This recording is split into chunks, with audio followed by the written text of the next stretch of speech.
देश में अंडे का उत्पादन पिछले कुछ सालों में काफी तेजी से बढ़ा है। अगर हम आंकड़ों को देखें तो प्रतिवर्ष 6% से अधिक की दर से अंडे का उत्पादन देश में बढ़ रहा है। लेकिन इसके बावजूद अभी भी जितनी अंडे की जरूरत इस समय है उससे कहीं कम उत्पादन हो रहा है।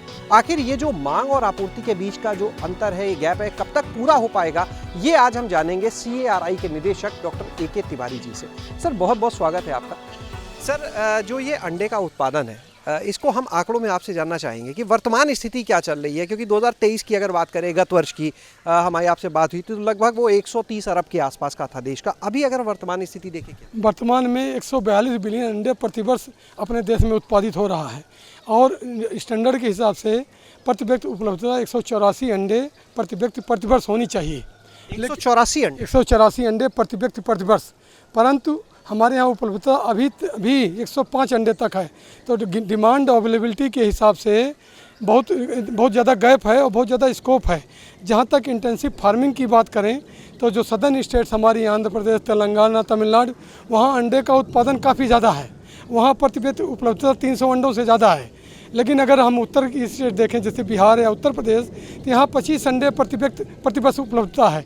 तो यहाँ काफ़ी गैप है और काफ़ी स्कोप है। भारत सरकार काफ़ी ज़्यादा इसमें योगदान दे रही है, क्योंकि मुर्गी पालन में अगर देखें, अंडे के उत्पादन में देखें तो प्राइवेट एजेंसी जो है काफ़ी ज़्यादा रोल प्ले कर रही हैं। लेकिन अगर अंडे की उपलब्धता को ज़्यादा सुनिश्चित करना, ज़्यादा बढ़ाना है तो इसमें छोटे किसानों, मध्यम किसानों, भूमिहीन मजदूरों को भी इन्वॉल्व करना पड़ेगा, जिसके लिए बैकयार्ड कुक्कुट पालन को मिलाना ज़रूरी है। भारत सरकार का पूरा ध्यान बैकयार्ड कुक्कुट पालन पर ही सीमित है, क्योंकि इंटेंसिव फार्मिंग तो बड़े फार्मर के लिए होती है। तो जब तक हम छोटे किसानों को बैकयार्ड सिस्टम के थ्रू नहीं जोड़ेंगे, तब तक पूरे अंडे की डिमांड देश में उपलब्ध अंडे की डिमांड को मीट आउट करना मुश्किल होगा। और आपको बताना चाहूँगा कि बैकयार्ड में भी अभूतपूर्व ग्रोथ हुई है। 46% की ग्रोथ है। पिछले संसद के मुकाबले इस संसद में 46% बैकयार्ड सिस्टम ग्रो किया है। अभी भी और भी स्कोप है और सरकार का पूरा ध्यान इस पर है। हमारा संस्थान भी लगातार इसमें काम कर रहा है।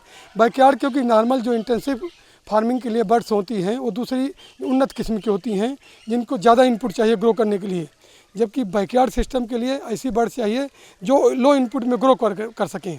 तो हमारा संस्थान लगातार ही काम कर रहा है इसमें, और करीब हमने बनाई है 8-10 प्रजातियाँ ऐसी विकसित की हैं, जैसे हमारी करी देवेंद्रा है, करी निर्भीक है, करी श्यामा है, करी सलोनी है, जो कि बैकयार्ड के सिस्टम के लिए बहुत उपयुक्त हैं तथा उनमें गर्मी को सहने की क्षमता भी बहुत ज़्यादा है। आपको बताना चाहूँगा, जो अधिक प्रोडक्शन वाली मुर्गियाँ हैं, जो 300 अंडे से ज़्यादा देती हैं, 330 अंडे, उनमें स्ट्रेस काफ़ी होता है। पर ड्यूल सिस्टम जो हमारी लो इनपुट वैरायटी है, जिनमें गर्मियों को सहने की क्षमता होती है, हम लोगों ने बनाए ये वैरायटी जो हमारी हैं, ये करीब 200 अंडे, 180 अंडे तक प्रतिवर्ष दे सकती हैं। चूँकि लागत कम है इनको करने के लिए, इसलिए किसानों को किसी किस्म से नुकसान नहीं होता। तो इस तरह हम लोग प्रमोट भी करते हैं कि किसान जो है हमारी जो डुअल पर्पज़ हैं, जिनमें अंडा मीट दोनों के लिए ग्रो, वो प्रजाति को बैकयार्ड में ग्रो करें और स्वतंत्रता मीट के लिए, अंडे के लिए उनका उपयोग कर सकते हैं। सर, जैसा आपने कहा कि जो बैकयार्ड में हम करते हैं, जो प्रजातियां हैं, इनकी अंडे उत्पादन क्षमता 180 अंडा है, और जो हम बाकी फार्म में कर रहे हैं वो 330 अंडे तक आपने बताई। तो इनके बीच में अंतर ज़रूर है, लेकिन क्या इनके अंडे के मूल्य में भी अंतर है? क्या बैकयार्ड का, जब आप बता रहे हैं इस माहौल में पैदा हो रहा है, क्या उसकी गुणवत्ता के लिहाज से, मूल्य के हिसाब से कुछ अधिक मिलता है? आपको यह बताना चाहूँगा कि पब्लिक में ब्राउन अंडे की बहुत डिमांड है। भूरे अंडे को सोचते हैं देसी अंडा है, काफ़ी न्यूट्रिशियस है, इसलिए उसका रेट ज़्यादा मिलता है। और जो मोस्टली जो बैकयार्ड सिस्टम की पोल्ट्री हमारी सब ब्राउन अंडे देती हैं, ब्राउन एगर्स हैं। उसके अलावा क्योंकि ये ब्राउन फील्ड में चरती हैं, पीछे घूमती हैं, एक तरह से थोड़ा घूमती हैं, तो उनके अंडे की गुणवत्ता को ज़्यादा माना जाता है और उसका रेट ज़्यादा मिलता है। तो अगर बाज़ार का जो इंटेंसिव फार्मिंग में अंडा ग्रो किया जा रहा है और 6 रुपये का मिलता है, तो इनका आराम से 10 रुपये में अंडा बेचा जा सकता है। अतः किसानों को ज़्यादा मूल्य से नुकसान नहीं होता। यानी अंडा उत्पादन तो कम है, लेकिन मूल्य ज़्यादा मिल के और जो लाभ है वो पूरा कमा लेते हैं। सर, अगर बात करें, देखिए, क्योंकि खान पान बहुत मायने रखता है, तो जहाँ तक बात की जाए इनके खान पान की, अगर बैकयार्ड में इनका पालन करें, क्योंकि अंदर जो येलो हिस्सा होता है, पीला हिस्सा होता है, वो माना जाता है जितना पीला उतना अच्छा मानते हैं। तो ये बताएं सर, वो कैसे और बेहतर हो सकता है इनके खान पान में, चाहे फूल पत्ती हर चीज़? हम आपको बताना, जो इंटेंसिव फार्मिंग है उनको तो हम फिक्स्ड राशन देते हैं, स्टॉल फेड हैं, केज में दाना दे रहे हैं। अगर उनमें हमें एलो बढ़ाना है तो लोग क्या करते हैं कि हल्दी वल्दी खिला देते हैं, थोड़ा सा एलो बढ़ जाता है। लेकिन जो नेचुरल कंडीशन में ग्रो करती हैं, बैकयार्ड सिस्टम में मुर्गियाँ हमारी ग्रो करती हैं, घूमती हैं, वो तरह तरह के पेड़ पौधे और कीड़े मकोड़े खाती हैं, जिससे उनकी गुणवत्ता बढ़ जाती है। ऊपर से फूल पत्तियां खाती हैं, उसमें कैरोटीन होता है।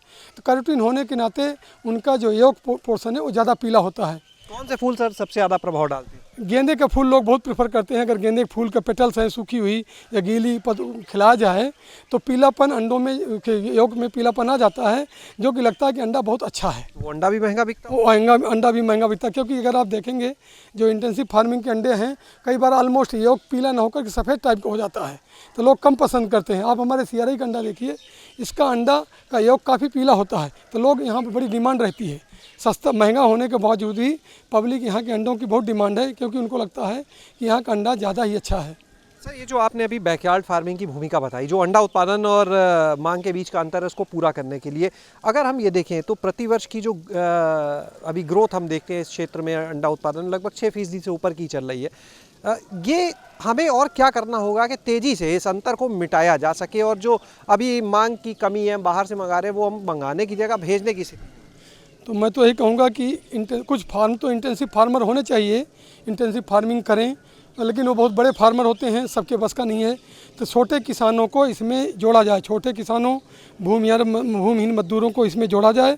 उसके अलावा जो देसी वैरायटीज़ हैं उनको, हमारे पास उन्नत किस्म की वैरायटी हो गई हैं। आप देखेंगे देसी वैरायटी 80-90 अंडे देती थी, हमने उनको उन्नत करके 180, 190, 200 अंडे तक के पहुंचा दिया है।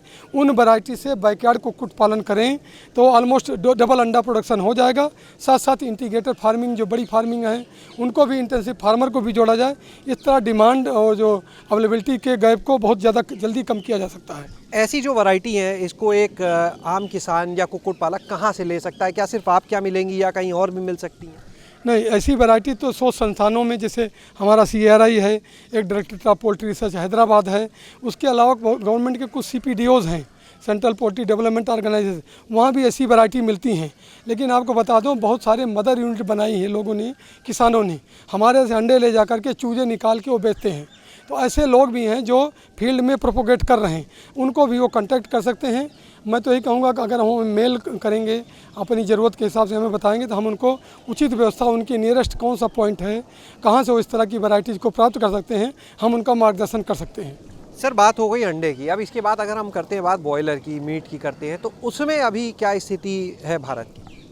आपको बता दें, टोटल मीट प्रोडक्शन का 51% मीट जो है पोल्ट्री मीट है, टोटल मीट का। और मीट में भी ICMR के मानक के अनुसार करीब 11 किलो 10.8 kg प्रति व्यक्ति प्रति वर्ष उपलब्धता होनी चाहिए, जो अभी हमारा करीब 6 किलो तक हो रहा है। तो इसमें भी बहुत ज़्यादा गैप है, यहाँ बहुत शोध होने की ज़रूरत है। आपको बता दें, यहाँ के लिए भी बैकयार्ड को हम लोग बढ़ावा देते हैं, क्योंकि mostly poultry farming intensive farming है। पोल्ट्री उनकी अलग अलग बर्ड होती हैं, 45 दिन में, 42 दिन में वो 2.5 किलो 2 किलो तक अंडे वो वेट उनका हो जाता है। लेकिन हमने लो इनपुट वैरायटी डेवलप की, हमारे पास एक करीब्रो समृद्धि है, अभी जल्दी डेवलप की। कलर्ड ब्रॉयलर है, आपको यहाँ बताना चाहूँगा, जो कलर्ड ब्रॉयलर हैं, कलर्ड होते हैं, लोगों को के बीच जो काफ़ी लोकप्रिय हैं, उनका मांस अच्छा मानते हैं लोग, तो उस तरह की वैरायटी भी हमने डेवलप की है। उसके बाद हमारी धनराजा है, DPR की करीबन राजा है, कई तरह की वैरायटीज़ हैं हम लोगों ने बना रखी है, 100 संस्थानों ने बनाई है, जिसको कि किसान भाई हमसे प्राप्त करके पोल्ट्री के मीट प्रोडक्शन में भी उपयोग कर सकते हैं और इस एरिया में आगे बढ़ सकते हैं। सब पक्षी का जो वज़न है वो बेहतर हो, इसके लिए कुक्कुट पालकों को क्या करना चाहिए? ग्रोथ अच्छी हो, वज़न अच्छा है कि असल में एक डिफरेंट लाइन ही होती है, जो ब्रॉयलर की लाइन है। अंडे देने वाली मुर्गियों की एक लाइन होती है, उनको इस तरह विकास किया गया वो ज़्यादा से ज़्यादा अंडे दें। वज़न बढ़ाने वाली एक अलग लाइन डेवलप की गई, जिनका वज़न बढ़ेगा, अंडे चाहे कम आते हैं साल में, लेकिन उनका वज़न बढ़ता है, तो अलग लाइन ब्रॉयलर लाइन होती है। उसके अलावा हमें कहेंगे कि इनका खान पान, एक तो उनकी पूरी जेनेटिक ही अलग होती है, जेनेटिक से अलग होती है, तो उसी वैरायटी को, अगर मीट प्रोडक्शन में जाना चाह रहे हैं तो उसी वैरायटी को हमें लेनी चाहिए जो मीट प्रोडक्शन के उपयुक्त है। आपको बताना चाहूँगा, जो डुअल पर्पज़ वैरायटी हमारी हैं, मीट के लिए और उसके लिए, दोनों के लिए उपयुक्त है। तो किसान भाई जो छोटे किसान हैं, वो इतना इंटेंसिव फार्मिंग नहीं कर सकते कि ब्रॉयलर अलग रखें, लेयर अलग रखें, तो डुअल पर्पज़ पालन करें। 12 हफ्ते में जो हमारी करीब बरो समृद्धि बताया 2 किलो तक वजन हो जाता है। और लो इनपुट वैरायटी है, वो भी पीछे चर के इधर उधर खा के कीड़े मकोड़े 1.25-2 किलो तक या 1.8 kg तक वजन ले लेता है, तो किसान भाई उसको ले सकते हैं। अगर उनको अच्छी वैरायटी चाहिए, हमारे यहाँ भी अच्छी वैरायटी हैं जिनका इसमें एक चीज़ और देखी जाती है, FCR फीड कन्वर्जन रेशियो, जिसका जितना कम होगा उसकी उतना लागत कम हुई। कितना राशन खिलाएं तो कितना किलो मीट प्रोडक्ट होता है, तो करीब करीब आजकल 1.5 किलो राशन खिलाएंगे तो 1 किलो बॉडी वेट आना चाहिए। लेकिन वो इंटेंसिव फार्मिंग में, अगर बैकयार्ड में सोचेंगे तो इतना नहीं होता, तो उसको किसान भाई देखें अपनी सुविधा के अनुसार पाल सकते हैं। बैकयार्ड फार्मिंग करके अगर छोटा किसान है, क्या एक अनुमान कि कितनी बर्ड्स वो रख सकता है और कितना वो उससे आमदनी कर सकता है? नहीं, अनुमान ये है कि डिपेंड करता है कि उसकी ज़मीन कितनी उसके पास लगा है। अगर छोटे बहुत किसान की ज़्यादा बात करें, है, घर के पिछवाड़े पाना तो 20-50 मुर्गियाँ ही पाल सकता है। अगर उसके पास कोई लैंड नहीं है कि घर के अगर पिछवाड़े ही चरेंगी घूमेंगी तो 20-50 मुर्गियाँ ही पाल सकता है। और उनको एक बार बात है कि 20-50 मुर्गियाँ पालें, चरने के लिए छोड़ दें, घर का बचा कुचा जो दाना है बच गया, चावल की टूटन, दाल की टूटन या खाना बचा हुआ, उसको डाल दें, बाकी वो चर के अपनी आवश्यकताओं को पूर्ति कर लेती हैं। कितनी आमदनी इतनी बर्ड्स में कर सकता है एक छोटा किसान? अब हम लोग जब देखते हैं, जब हमने कई ग्रुप बनाए हैं छोटे किसानों का, शेड्यूल कास्ट कम्युनिटी का, हमने सेल्फ हेल्प ग्रुप बनाया, करीब 42 सेल्फ हेल्प ग्रुप हमारे CRI के थ्रू काम कर रहे हैं, तो हम देते हैं, वो दिखाते हैं कि 10-12 लोगों समूह जो है, कोई बताता है कि हमने 1000 रुपये प्रति व्यक्ति प्रति माह कमा लिया, क्योंकि कम बढ़ रहती हैं तो कम रहता है, कोई ज़्यादा बताता है, तो डिपेंड करता है किसका कितना मैनेजमेंट है।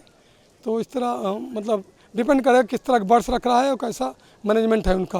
यानी ये जो मांग और पूर्ति के बीच का अंतर है, इसे देख के तो यही लगता है कि अभी काफ़ी ज़्यादा संभावनाएं हैं इस क्षेत्र में आगे काम की। मुर्गी पालन में बहुत ज़्यादा संभावनाएं हैं, क्योंकि कुपोषण से बचना है। भारत सरकार का भी वो उद्यम है कि बच्चे कुपोषण से बचें, तो मुर्गी एक ऐसा व्यवसाय है जो कुपोषण से आराम से बिना बहुत कम खर्चे में, मुर्गी पालन को बड़े आराम से बहुत कम खर्चे में शुरू किया जा सकता है।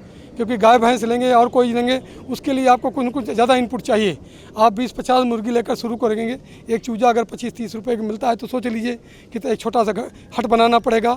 और यहाँ बताना चाहूँ कि CRI जो है शेड्यूल ट्राइब के लिए हट चूजे सब मुफ्त मुहैया कराता है उनको, ये भी करता है हम छोटे किसानों के लिए, लेकिन दूसरे कास्ट के लिए नहीं है सुविधा, पर इस तरह करते हैं तो बहुत कम खर्चे में 5-10 हज़ार में ही छोटा सा उद्यम शुरू किया जा सकता है, जिससे कि बचत करके उसको धीरे धीरे बड़ा किया जा सकता है। तो शुक्रिया सर हमसे बात करने के लिए। तो आपने यहाँ पर सुना डॉक्टर AK तिवारी जी को, जिन्होंने बताया कि किस तरह से अगर आप मुर्गी पालन का काम करना चाहते हैं, एक तो ये कि उसमें संभावनाएं बहुत है, क्योंकि अभी जो मांग और पूर्ति के बीच का अंतर है, जैसा उन्होंने आंकड़ों में बताया, वो काफ़ी ज़्यादा है और उसको भरने तक अगर आप देखिए तो संभावनाएं बहुत ज़्यादा है।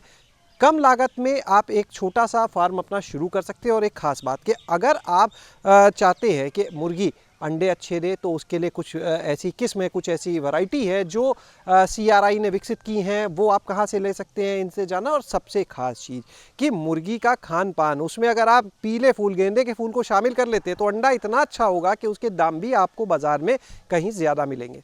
शैलेश अरोरा, गाँव जंक्शन।